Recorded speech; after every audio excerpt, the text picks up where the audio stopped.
This year has been so far very fortuitous for me, and this is because I've managed to get 2 papers published in academic peer-reviewed journals. I'm officially a scientist. There is a link to one of these papers down in the description. I'll add the link to the other one as well, but it might be behind a paywall unless you can get access to it through your university. Also in the description is my booking page in case you're interested in doing psychotherapy with me and would like to sign up for a free consult call, but more about that at the end of the video. But I started working on these projects in the summer of 2022 when I became involved with a cognition lab at the University of Waterloo. It was an extraordinary amount of work, often very stressful and frustrating, but I'm very relieved that it's finally over and I can move on to other things. And I wanted to make this video to let you all know about the research that I've been doing. The first thing to note is that this work has very little to do with the things that I normally discuss on this channel. It just kind of gives you a sense of the various things that I'm interested in. It has nothing to do with depth psychology or schizophrenia or any of that, but at the same time, it is very relevant to the fact that I have a YouTube channel and the fact that on this YouTube channel, the main thing I post are video lectures. As I'm sure many of you know, YouTube allows you to change the playback speed of this video so you can watch it at a faster or slower pace. And even if the video is a lot faster, you may still be able to understand everything that I'm saying.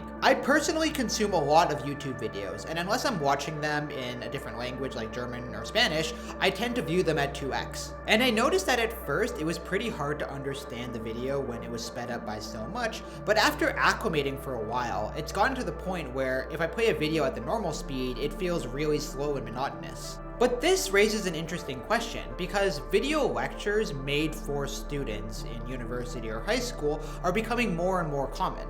And so how fast can one view a video lecture before there's a detrimental impact on their ability to retain the material? It was this question which first launched this project. And I first wanted to get a sense of whether students actually do this when learning from video lectures on their own. This was the subject of my first paper published in January, which was a survey I carried out in order to get a sense of whether or not students alter the playback speed of their video lectures. The first version of this survey was administered to around 200 students at our university. We wanted to know how common it was for students to alter the playback speed of their video lectures, and if they do so, which speeds do they select, what kind of learning behaviors are altered as a consequence of them changing the speed, and what are their reasons for doing so. We also wanted to understand whether this behavior was present in contexts outside of education, such as watching Netflix or YouTube videos for leisure. So out of this sample of university students, it turns out 90% admitted to altering the playback speed of their video lectures, with 82% of them choosing to increase the playback speed rather than decrease it. And while I originally administered this survey to undergrad students at the University of Waterloo, I eventually broadened the sample to be more general. And so we got a sample of around 250 other participants who were also familiar with video lectures. And we call this sample Sample B. And in Sample B, around 62% of them admitted to manipulating the playback speed of their video lectures, with again around 80% choosing to speed the videos rather than slow them down. Sample B also included a lot more older participants, and we found generally that the older you are, the less likely you are to use the playback speed alteration option. Most likely because they were less used to the technology. We found overall that very few people tended to slow down the video lectures, although there were some. But since there were a lot less, we'll focus more on the speeders. We then gauged which speeds are typically preferred by people, and found that the most popular speed, apart from the default, was 1.25x and 1.5x. Some people do select 1.75 and 2x, but rarely go beyond 2x. This graph differentiates between all participants and those who were identified as speeders versus slowers. And note that amongst people who do increase the speed, 1.25 times and 1.5 times were the most popular speeds, even more so than the default. And the difference here is statistically significant. Now, the main reasons for why students choose to increase the pace of their video lectures is mainly to save time and also because the lecturer spoke too slowly. A fair number of people also said that increasing the speed made it easier for them to pay attention to the lecture, indicating that increased speed could be more engaging for some people. Many people also said that they do so when rewatching a lecture, i.e. when they're already somewhat familiar with the content, and viewing the lecture for a second or third time. We then explored how changing the playback speed affected other behaviors. Here is the table for that. The most interesting thing is again the fact that rewatching lectures tends to be done at a faster speed. And people tend to pause, rewind, and fast forward more when watching lectures at faster speeds. They also tend to take less breaks when watching the lecture at a faster speed, and they're more likely to watch the entire lecture in a single sitting rather than having to come back to the lecture several times in order to complete it. We then examined the reported impact of speeding on several psychological dimensions related to learning. Now remember, the participants in this survey reported these, and these aren't necessarily objective measurements of what actually happens. Nevertheless, people seem to believe that speeding the content has no impact on their ability to remember the content, neither positive or negative, but they've reported that it does have a positive impact on their ability to learn the material, it has a positive impact on their ability to sustain attention to the lecture, and it increases their enjoyment of the lecture. These last 3 points may indicate that speeded lectures are more stimulating for students. And when we looked at non-educational contexts, we found that speeding up this material is rarer than speeding up lectures, which demonstrates that when people are trying to enjoy something, they typically don't increase the speed of it. Although there were many people who reported speeding up YouTube videos, Netflix, podcasts, audiobooks, etc. The main takeaway is that many students increase the playback speed of their video lectures. And so the next question we wanted to ask is whether this actually impacts their test performance. This is a question that has actually been examined by many papers. And so in my second paper, I conducted a meta-analysis of all of these studies in order to synthesize their findings. If you don't know, a meta-analysis is a way to take the results of multiple studies and pool them together into a single study. For example, if you have 2 studies that examine the effect of sunscreen on getting a sunburn, you can actually take the results of these 2 studies and combine them together in order to get a deeper understanding of the impact of sunscreen on sunburns. In our case, we looked at 24 studies which examined the impact of playback speed on test performance. In these studies, they would show a lecture at the default speed to one group of participants,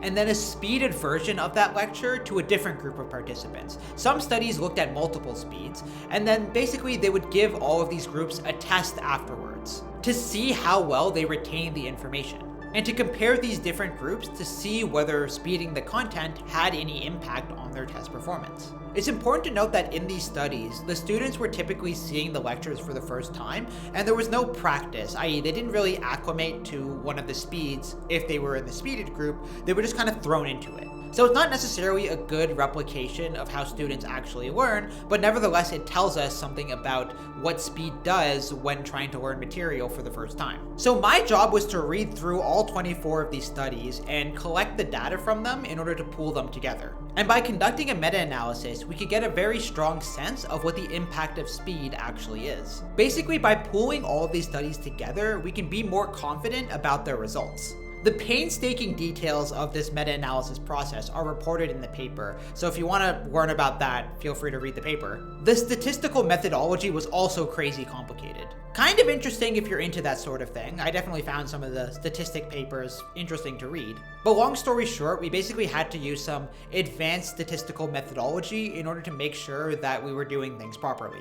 Now, these studies tested many speeds, ranging from 1.25x to 3x. And these plots show the different effect sizes which studies contributed. An effect size is basically just a measurement of the impact of speed, and a study would often contribute more than one because they would test multiple speeds, or they would test speeds in different circumstances, or use different lectures or different tests. And notice how some of them report negative effects of speeding and some of them report positive effects. Here they're divided between speeds, and you can see that the slower speeds are generally less impactful, whereas the higher speeds have a much greater negative impact. Now, when there are multiple speeds being used, you can't just compare speed to non-speed, because that would be lumping 1.25x with 3x. We therefore took several approaches. Firstly, we divided all of these speeds into their respective groups, and then basically conducted a meta-analysis with each of these speeds on their own. Another approach was to create a linear regression. So basically, we would plot all of these effect sizes with speed on the x-axis, and then draw a line of best fit through the graph, and wherever that graph touched, that would be the impact of speeding at that particular speed. So for example, here would be the overall effect of 1.5 times.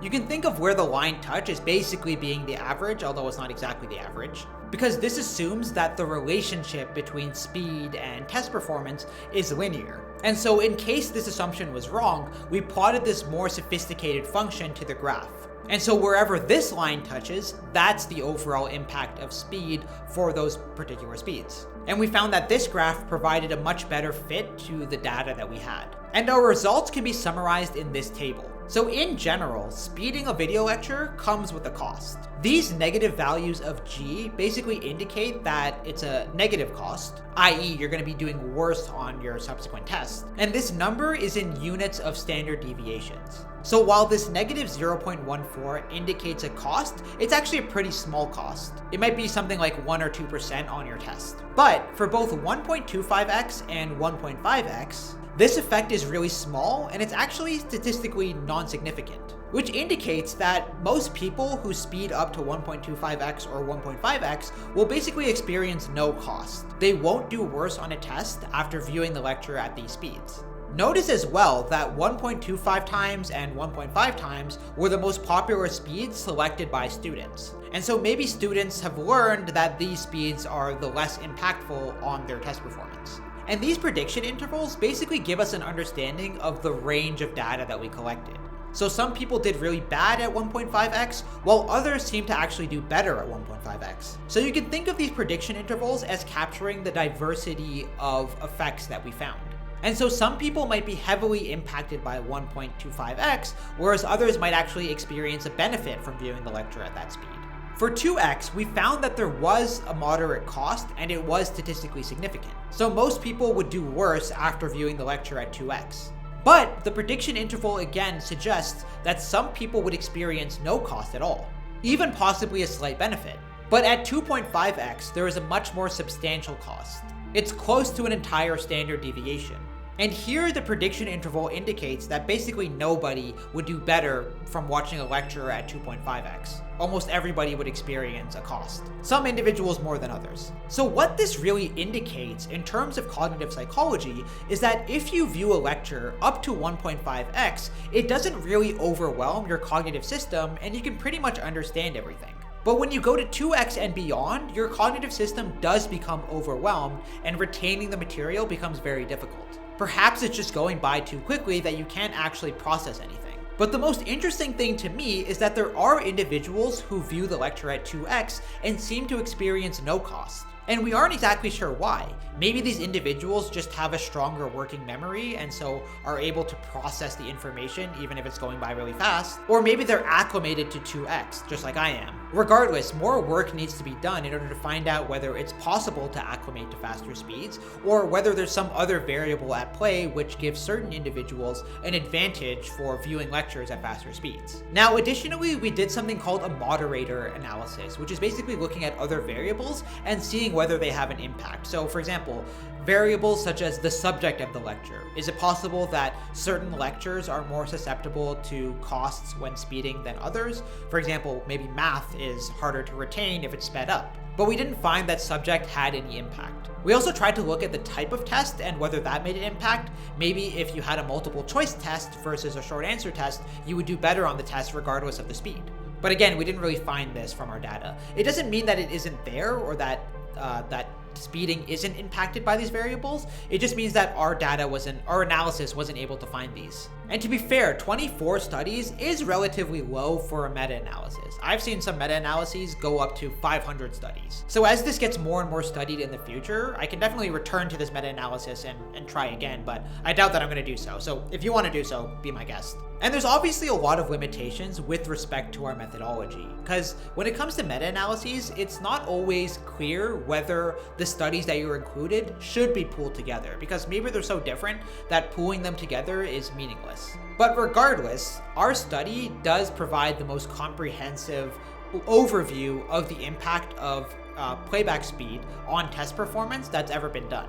And if you think you can improve the methodology, please try to do so. I don't really plan on studying this anymore in the future. I'm basically done with that lab. But some good questions to ask if you are interested in this are, Is it possible to adjust to faster speeds? Are different subjects more affected by speeding than others? And does the lecture format itself have an impact on the effect of speed?